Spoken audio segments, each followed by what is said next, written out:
سلام الغزالات، نتمنىكم تكونوا بخير وعلى خير، احوالكم طيبه ان شاء الله. عواشركم مبروكه.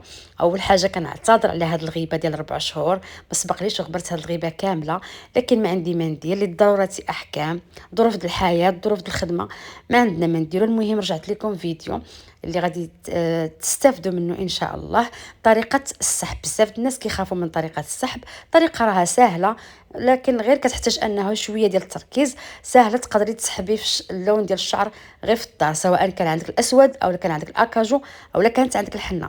كما كتشوفوا معايا من بعد ما سحبت ليها اللون الاسود فصبغت ليها بالاكاجو، كما كتشوفوا الطريقه، يعني النتيجه اللي هي رائعه. الحمد لله الشعر ما تضررش. النتيجه كانت عاجبها الكليانه ديالي، عجبها اللون الحمد لله. دابا غادي نشارك معكم النتيجه اللي قبل ومن بعد. من بعد هنا، من قبل هنا كما كتشوفوا معايا الشعر ديال الزبونه فيه بزاف الالوان، لانها كانت صابغه بالاكاجو ورجعت صبغاتو بالكحل وفيه ديجا الحنه، فشعرها فيه الالوان. فغادي تشوفوا معايا طريقه السحب اللي هي سهله، ما تخافوش نهائيا، تقدري تسحبي شعرك غير في الدار. فدوزوا معايا الطريقه.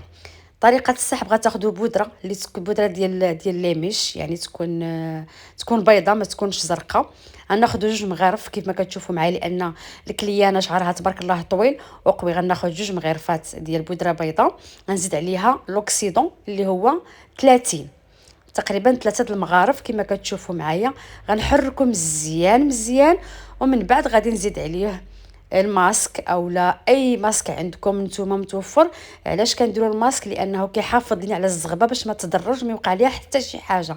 حتى ولو تكون زبونه دايره في شعرها اولا بليكس ولا شي حاجه ماشي مشكل، بالعكس راه كيحافظ لي على الزغبه. بالنسبه للطريقه ديال السحب او الطريقه ديال تطبيق البرودوي، كما كتشوفوا معايا كيفاش سيباريت الشعر باش كتجيكم طريقه سهله.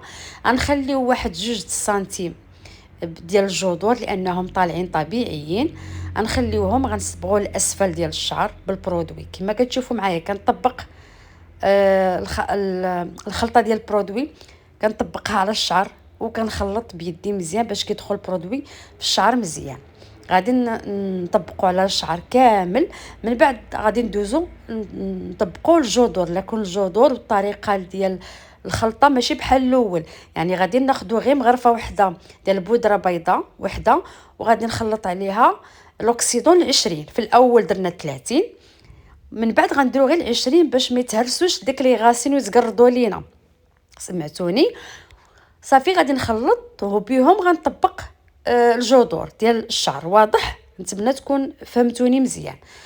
غادي نطبق ليها البرودوي في شعرها كامل، ما غاديش نصبغ ليها انا شعرها ونخليها، لابد تراقبوا الشعر كل مره تنوضوا تراقبوا الشعر ضروري.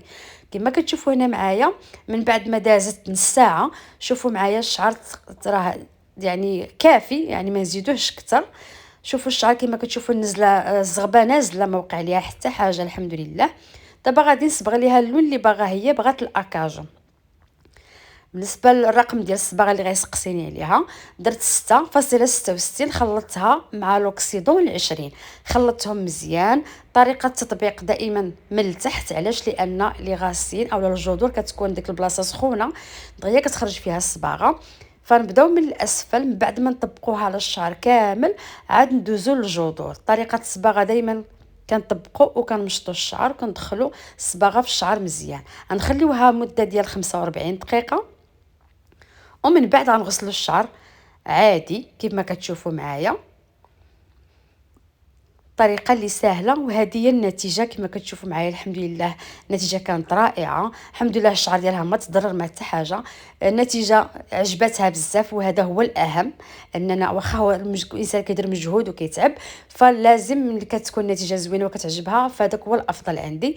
نتلاقاكم في فيديو جاي ان شاء الله. اي تساؤلات عندكم سواء في الشعر سواء في البشره خلوها لي في التعاليق، ما تبخلوش عليا باللايكات. بسلامه عليكم.